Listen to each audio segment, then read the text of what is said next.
What if the Civil War turned into a world war?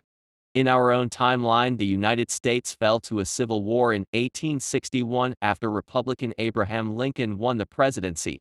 During the American Civil War, many foreign governments would get involved in one way or the other.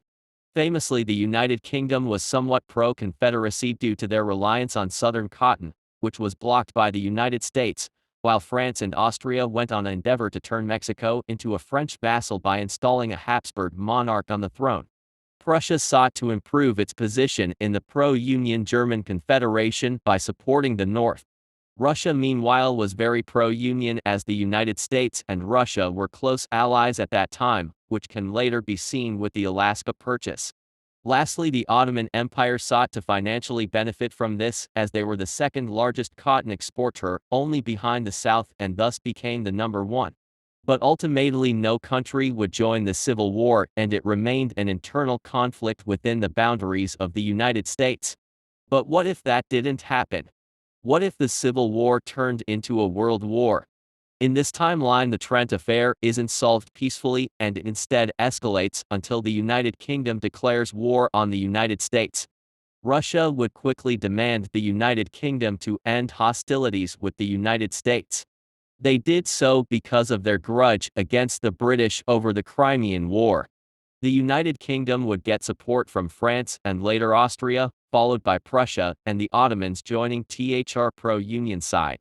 Even though Russia and the United Kingdom share a border in Alaska and Yukon, not much fighting happens, due to the cold temperatures, and Russia quickly abandons it. In the US-Canada border, fighting in the west is sparse, as this area is just filled with territories devoid of human life.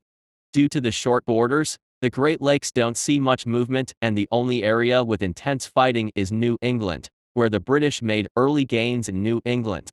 In Europe, fighting in the German Confederation is a pure mess, with people and their monarchs often fighting on different sides, but eventually Prussia secures the German Confederation. Meanwhile, Russia already conquered Galicia. Together, Prussia, Russia, the Ottoman Empire, and now even Italy invade Austria from all sides. During the invasion, Austria falls apart, with Hungary declaring independence and Prussia capturing Vienna. France pulled out most of its Mexican forces to reinforce their European front, causing the Mexicans to rebound and kick out the foreigners. Just like in our own timeline, Maximilian would be shot. After a decisive victory in Sedan, the French Empire falls and Prussia would encircle Paris, with Italy making moderate gains. Somewhere in 1862, France has to surrender. In the Americas, the Union turns the tide at the Battle of Concord, and pushed back the Brits, and even extends to the St. Lawrence. The British are even forced to withdraw out of Halifax, significantly weakening their grip over Canada. In the home island, dissatisfaction grows quickly, as the public is pro-Union, and the war is nothing but a failure. Soon, revolts break out and spread like wildfire and overthrow the British government. The provisional government sues for peace, ending the war. In the Treaty of Prague, Russia annexes Galicia and Italy annexes Venetia and Dalmatia. The Ottomans wouldn't gain anything, and Hungary becomes a buffer. Prussia unifies the German Confederation into the German Empire, which also includes the Kingdom of Bohemia and the Archduchy of Austria. In the Treaty of Frankfurt, Germany annexes Alsace-Lorraine, Italy gets Nice, Savoy and Corsica, and the Ottomans get back Algeria. Mexico was given its independence back, and the United States occupied Guyana. Lastly, in the Treaty of Halifax, the United Kingdom loses Canada and Guyana to the United States, who also buy Alaska from Russia. Italy also gains Malta, and Ireland gains independence, while the British Navy was partitioned amongst the participants. The United Kingdom is replaced by the Republic of Britain. Lastly, the Confederacy still falls. In Europe, with France and Britain weakened, Germany and Russia emerge as the two great powers, and immediately two camps begin to form. Russia aligns itself with Italy and France, as the former has claims on Trentino and Istria, and the latter on Alsace-Lorraine. Germany, meanwhile, can count on Hungary and the Ottoman Empire, as due to their Slavic minorities, Russia seeks to break off both of them. Britain, meanwhile, withdraws out of European politics and focuses on its empire, which might be shaken up by revolts due to their weakened position. In the United States, eventually Ontario, Quebec, and all the other Canadian provinces would become states, and they would probably lean Republican at first. Later, Columbia would be a Democratic West Coast state like Washington. Alberta, Saskatchewan, and Manitoba would be like Great Plains Republican states.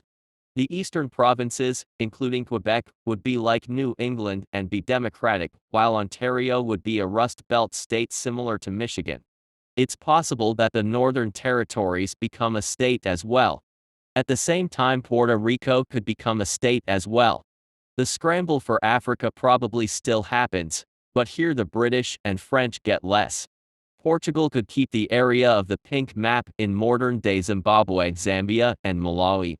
Much of French Central Africa could end up in German hands, while Djibouti and Somaliland in Italian hands, with Uganda and Kenya split between the two. Spain could also get Morocco. In Europe, meanwhile, an uprising in the Balkans, maybe the Alinden, Preobrazheny uprising, could be the spark to engulf Europe in war. So roughly 4 decades after the previous one, Germany would invade France through Belgium, but Britain makes no effort in challenging this, and Germany make gains at first and even capture Paris, but France fights on with the front freezing at the Seine River. In the south with Italy, not much happens due to the Alps, and the Hungarian-Russian front is also frozen thanks to the Carpathians.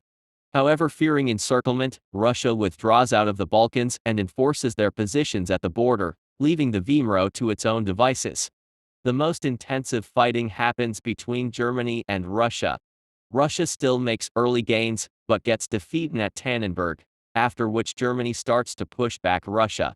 In 1915, after a successful German offensive that sees them capture Brest, France finally surrenders. Italy is then forced to make peace as well, lest they face partition. With Russia all alone, they too sue for peace.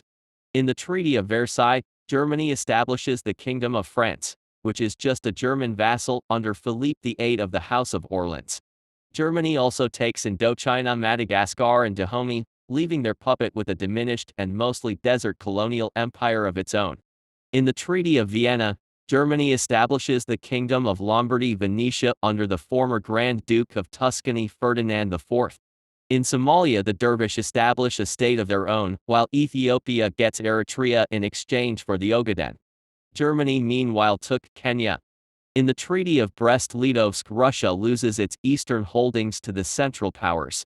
Germany establishes the Kingdom of Poland under Friedrich Christian of Saxony, Kingdom of Lithuania under Mendog II, Grand Duchy of Livonia under Adolf Friedrich, Kingdom of Finland under Frederick Karl of Hesse, Kingdom of Belarus under Adolf Friedrich of Prussia, Hetmanate of Ukraine under Pavlo Skoropadsky, Grand Duchy of Crimea under Oscar von Prussen, the Don Kingdom under August Wilhelm of Prussia, and the Kingdom of Georgia under Alexander VI Bagration. The Ottomans puppet Azerbaijan, and the mountainous Republic of the Northern Caucasus. Japan, which also joined the war, took Sakhalin and established a military administration in Transamur. After the war, protests would spring out, and Nicholas II would be forced into signing a more democratic constitution. After the war, Russia was massively weakened and France became nothing more than a German vassal, meaning they essentially control the continent. Germany also established an economic alliance called Middle Europa that Germany, its vassals, Hungary, and the Netherlands are a part of. Germany might support the Manchu in 1917, leading to the restoration of the Qing Empire under Pai. This could bring Germany and Japan at odds, as Japan would likely seek to control China themselves. Meanwhile, the United States is growing into a major power. Russia would over time lick its wounds and start to recover, all while revanchist forces become louder and louder, culminating in the election of 1924 where ultra-nationalist Nikolai Markov became prime minister. He immediately severed ties to Germany and built up Russia's forces. The Republic of Britain, which has been quite since the First World War, now too begins to take a more active role in Europe and grows closer to the United States to spread republicanism to Imperial Germany. Lastly, in Italy, Mussolini still rises to power after World War II and establishes a fascist dictatorship in Italy. This could then boil down to a Third World War, with all of them against Germany. In this timeline, the United States expands massively into modern-day Canada, and becomes an even greater force than in our own timeline. Meanwhile, Great Britain becomes a republic and Germany and Russia dominate Europe after dethroning France and Austria. If you liked the episode, leave a like, and don't forget to subscribe. Goodbye.